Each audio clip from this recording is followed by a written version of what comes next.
Efecto fotoeléctrico. Integrantes: Adriana Romero, Daniela Ron, Solange Vega y quien se dirige a ustedes, Dayana Topanta.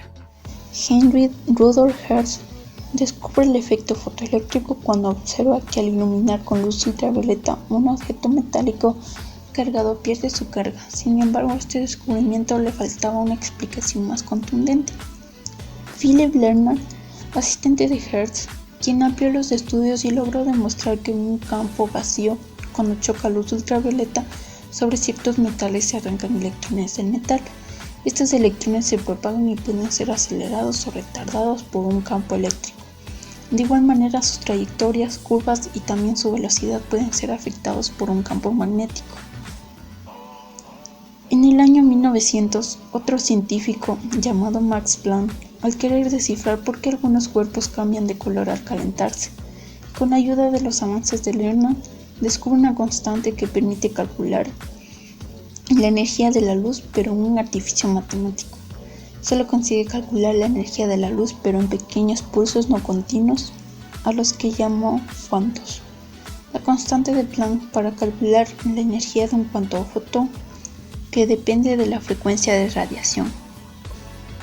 Después de un año, Planck explicó el espectro de emisión de un cuerpo negro.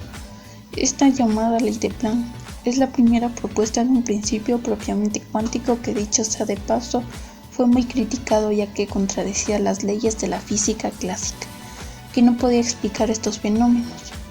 La ley de Planck describe las proporciones de energía emitida por un cuerpo negro en distintas longitudes de onda a una temperatura definida.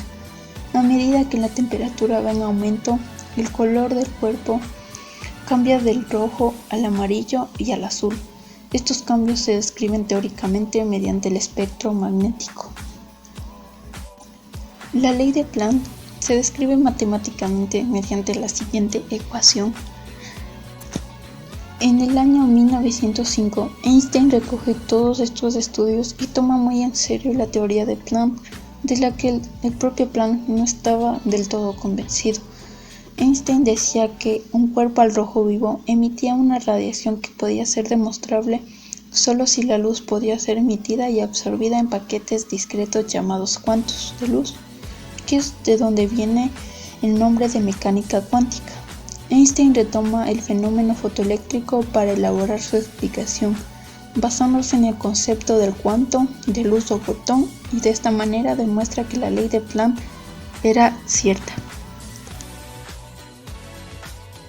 ¿Qué es el efecto fotoeléctrico? Imaginémonos que tenemos una placa metálica, pero no genera corriente. Es claro, porque necesita el aporte de energéticos para poder dar un salto por encima de la luz.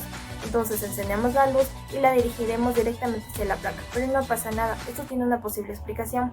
La luz tiene un aporte energético mínimo para que los electrones comiencen a dar un salto. Así decidimos subir la intensidad de la luz y volver a intentar, pero sigue sin pasar nada. Entonces, ¿qué estamos haciendo mal? Hagamos otra prueba, pero esta vez, en vez de subir la intensidad de la luz, ¿por qué no subimos la frecuencia de la luz?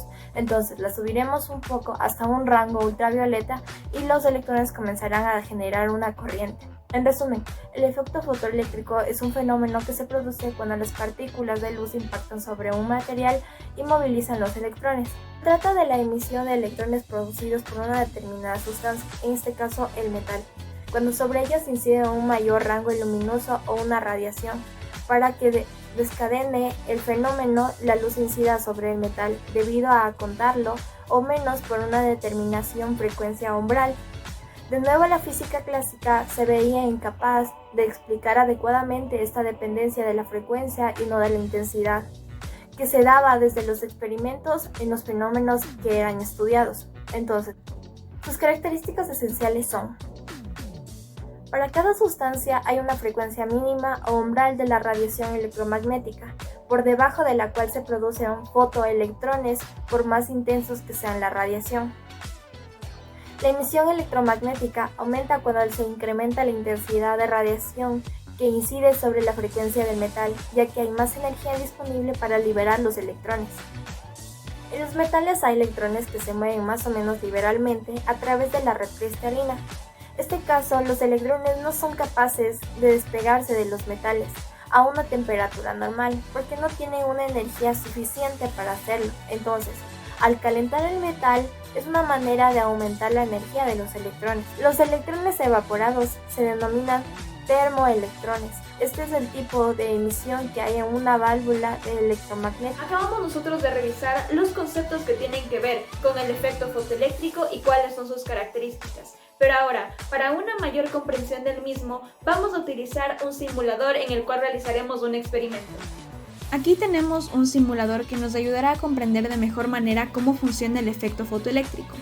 Primero tenemos que tener en cuenta que tenemos una lámpara a la cual vamos nosotros a variar la radiación como su intensidad, así también como una batería la cual estará cargada con un voltio que nos ayudará a polarizar ambos lados, en este caso el positivo, para que los electrones sean atraídos de forma más rápida hacia el ánodo. También vamos a tener un amperímetro que nos ayudará a conocer la corriente. Vamos a trabajar primero con una placa de sodio y vamos a ver cómo se da el efecto fotoeléctrico en este caso. Vamos primero a encender la lámpara, es decir, aumentar la intensidad, y vamos a mostrar cómo se mueven los fotones.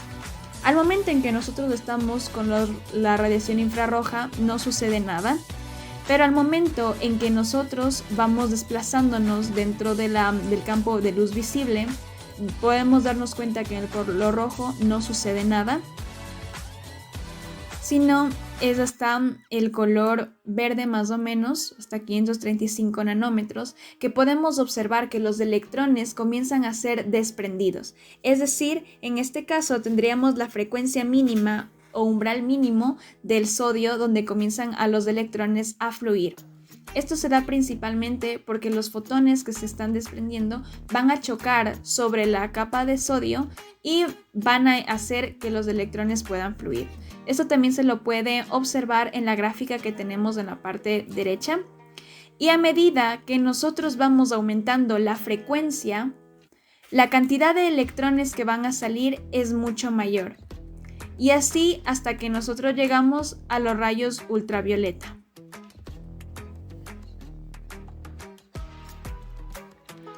También es importante destacar que en este caso, si nosotros aumentamos la intensidad, es decir, la cantidad de fotones que van a ser desprendidos de la lámpara, va a haber muchos más electrones que estén fluyendo.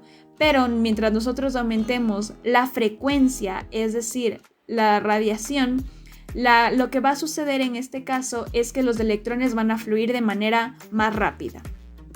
Bien, ahora vamos a realizar el mismo proceso, el mismo experimento, pero ahora con el cobre para ver cuál es su comportamiento con el efecto fotoeléctrico. De igual forma, al momento en que nosotros nos encontramos en la parte infrarroja, la longitud de onda es mucho mayor que cuando estamos nosotros cerca de la parte ultravioleta, por lo cual no va a haber ningún flujo de electrones. Y esto se va a mantener así a medida que nosotros entramos al espectro de luz visible. Es más, si nosotros llegamos hasta el punto donde era la frecuencia mínima o umbral mínimo del sodio, vemos que no fluyen electrones. Esto se da principalmente ya que el sodio es de fácil ionización, mientras que el cobre no. Es decir, que la frecuencia mínima va a depender y va a variar dependiendo del metal del que nosotros estemos trabajando. Y en el caso del cobre, decimos que nuestra frecuencia mínima o umbral va a ser dentro del rango ultravioleta, como podemos observar aquí. Es decir, en este momento es cuando los electrones van a comenzar a desprenderse del cobre. También esto nos quiere indicar que de igual forma a mayor frecuencia, como podemos ver, la energía y la velocidad de los electrones va a ir en aumento.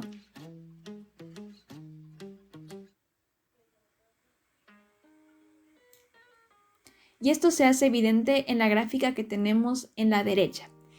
Igualmente con el sodio, al momento en que nosotros aumentamos la intensidad, mayor cantidad de fotones va a ser desprendida de nuestra lámpara, lo que va a hacer que una mayor cantidad de electrones lleguen a ir hacia el ánodo y de esta forma aumentaría la corriente. Del experimento que acabamos de observar, podemos sacar 3 conclusiones principales. La frecuencia mínima para que se dé el flujo de electrones va a variar dependiendo del material que estemos utilizando, como pudimos observar con el sodio y el cobre. A medida que nosotros vamos aumentando la frecuencia, es decir, acercándonos más hacia los rayos ultravioleta, podemos decir que la cinética de los electrones que son emitidos desde el cátodo va a ir en aumento. Finalmente decimos que a mayor intensidad lumínica, es decir, que la cantidad de fotones emitidos desde la lámpara vaya aumentando, estos, al momento en el que inciden en el cátodo, van a hacer que la cantidad de electrones emitidos sea mucho mayor. Aplicaciones. Al efecto fotoeléctrico realmente lo encontramos en cualquier parte. Déjame darte algunos ejemplos para comprobar. Empecemos con los exposímetros de las cámaras, que son objetos como los de esta imagen, aunque actualmente se ven un poco más así. Y son quienes se encargan de regular la luz para que las imágenes no se sobreexpongan ni se subexpongan. También lo aplicamos para generar energía de una fuente renovable, que como ya puedes estarte imaginando, es el sol, a través de paneles de silicio que reaccionan generando un flujo de electrones para producir energía. Como en el dibujo de aquí. Otro sitio donde podemos ver aplicado este efecto son en los detectores o sensores de movimientos que se ubican en algunas casas para detectar la presencia de extraños o si alguien se está moviendo para prender una luz automáticamente. Lo que hacen estos dispositivos son inyectar una luz en el medio que detectan si existe algún cambio a él para notificarlo posteriormente. ¿Todavía no estás convencido de que podemos encontrar el efecto fotoeléctrico en cualquier parte? Bueno, te traigo una aplicación más para comprobarlo. Este efecto también se encuentra siendo aplicado en los alcoholímetros. El mecanismo se basa en la capacidad de los gases para absorber determinadas longitudes de onda de las radiaciones electromagnéticas, puesto que cada gas lo hace en un rango diferente. En el caso de las radiaciones infrarrojas, la longitud de onda que el etanol las absorbe es más específicamente de 9,5 micrómetros. De ahí que el dispositivo incluye una serie de filtros que eliminan todo lo que se encuentre por encima o debajo de esta cifra. A continuación, lo que queda pasar a través de la muestra es el aire exhalado, y de ahí un detector por el que se transforma en energía eléctrica. Cuanto mayor sea la concentración de etanol que haya en el aire, más radiación absorberá, y por lo tanto menos energía eléctrica llegará hasta el último paso. Finalmente, el aparato calcula cuánto alcohol corresponde el resultado y lo muestra en pantalla.